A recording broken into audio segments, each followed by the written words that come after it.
La columna semanal de Pedro Peretti. ¿Qué tema el de hoy? Vamos a hablar de la carne. Es un tema que nos viene llamando la atención desde hace tiempo porque está en su mejor momento en cuanto a la exportación ese sector, pero en el peor momento en cuanto al consumo y en cuanto a los precios. ¿Cómo estás, Pedro? Bienvenido. ¿Qué tal? Felicita. Exactamente.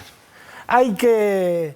A niveles históricos, los tres. A niveles históricos, sí. Hay que encuaternar el precio de la carne en forma urgente porque con el 42% de pobreza, con el 62% de los chicos menores de 14 años en niveles de pobreza, necesitamos divisa. La exportación de carne produjo 2.700 millones de dólares, pero la gente tiene que comer. Y ese es un dato insoslayable, más para un gobierno popular como Es una nuestro. tensión que no ha podido resolver el gobierno, ¿verdad? Esa necesidad de dólares y lo que está pasando con el mercado interno. Con los Porque precios. en algún momento tendremos que discutir alguna forma inteligente de intervenir en los mercados, tratando de contemplar y de administrar esa tensión entre los intereses de exportadores y el mercado interno. Porque es imprescindible. En la década del 90 se desmoronó, se destruyó todo el andamiaje que se había construido a lo largo de 50 años para regular el mercado, regular la oferta, regular la demanda, regular las exportaciones. Eso lo destruyó el menemismo. Bueno, hay que volverlo a reconstruir porque es increíble que la gente no pueda comer carne en un país como la Argentina, porque la carne en la Argentina, Felicita, es un dato cultural además de económico. Porque a la Argentina se la conoce por Evita, por el tango, por Perón, por Néstor, por el Che Guevara y por el bife de chorizo. El bife chorizo, el asado, claro, Exacto. está bien. Entonces, sí. digo, estamos en los niveles más bajos de consumo per cápita, estamos en 49 kilos per cápita, el consumo más bajo de 1920. ¿Cuál es el legado además? ¿No? Estamos hablando de la proteína que no está en la dieta de los niños de hoy, porque no es solo la carne, es la leche, son todos los derivados animales básicamente, ¿no? Pedro, vamos a cómo se conforma el precio, que es el tema que traías para hoy. ¿Cómo llegamos al precio que tiene finalmente en la góndola la carne? Yo creo que no hay un desorden en la cadena cárnica. Lo que hay es un monopolio, que es una cosa distinta. Hay posiciones monopólicas que el gobierno tiene que atacar. Y en ese sentido son muy buenas las declaraciones de Paula Español, que dijo, no me va a temblar el pulso si tengo que cerrar las exportaciones. No dijo, voy a cerrar las exportaciones. Dio un mensaje de que el gobierno estaba dispuesto a actuar con mayor rigidez para terminar con estas prácticas monopólicas, esencialmente de los frigoríficos. Acá hay dos patos de la boda en el tema de la carne. Son los consumidores, o sea, los sectores populares, y son los pequeños y medianos productores, que son los principales tenedores de hacienda de cría, que es la que provee la demanda finalmente de los frigoríficos. Hay que poner un ojo muy especial en el tema de los frigoríficos. El jueves se vence el acuerdo de los cortes populares, que fue incumplido.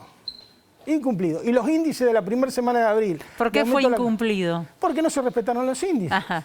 Y además yo creo que el gobierno debería exigirle a los frigoríficos algunas cuestiones especiales, como plantea, por ejemplo, el encuentro del trabajo y la producción que lidera Hugo Yasky, en torno al tema de no reprimarizar la economía.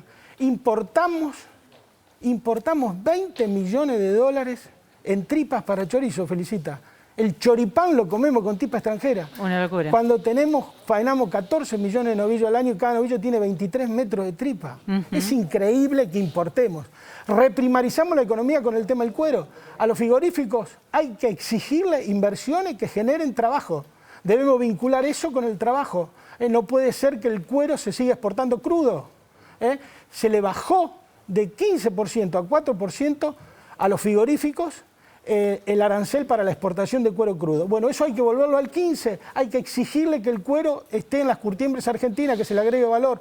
No podemos reprimarizar la economía de esa manera porque necesitamos trabajo, porque tenemos 42% de índice de pobreza. Y eso es inadmisible para un país como la Argentina. Pedro, hay una frase o un lugar común sobre el que vuelven siempre los productores cuando uno le pregunta, ¿no? Bueno, ¿dónde está la manera de nivelar esto que está pasando con la exportación que termina dolarizando el mercado interno? Y ellos responden, no se dolariza nada si China está consumiendo algo que los argentinos no. Lo que los argentinos consumen se queda acá, no está dolarizado, el problema es otro, es el bajo poder adquisitivo. Esto es lo que nos explican habitualmente, ¿no? ¿Está dolarizado o no está dolarizado? Evidentemente la Argentina necesita un shock salarial. Está claro, los salarios están bajos. Se va a convocar al Consejo del Salario Mínimo Vital y Molen en los próximos días. El gobierno reconoce que están bajos, por eso convoca al Consejo del Salario Mínimo Vital y Molen, pero no tiene nada que ver una cosa con la otra. Acá lo que está pasando es también que la ganadería fue desplazada a la zona extrapampeana por la soja. El modelo de producción de alimentos de la República Argentina debe ser revisado. Debemos terminar con el monocultivo de soja con concentración de tierras y renta, porque eso nos pone los alimentos por las nubes y porque además la economía agraria argentina tiene una gran irracionalidad logística. La carne recorre 500 kilómetros promedio para llegar a la mesa de los argentinos. Claro. Eso no puede ser. Hace turismo. La carne no puede hacer. Tenemos que volver al consumo de cercanía. Y hay que prohibirle a los supermercados vender carne fresca porque tiene una posición dominante en la cadena y no es justo que ellos estén desde una punta hasta la otra y no agregan ningún valor, sino solamente agregan precio. Pedro, gracias. No, el agradecido soy yo y salud y cosecha para todos los televidentes. Seguimos.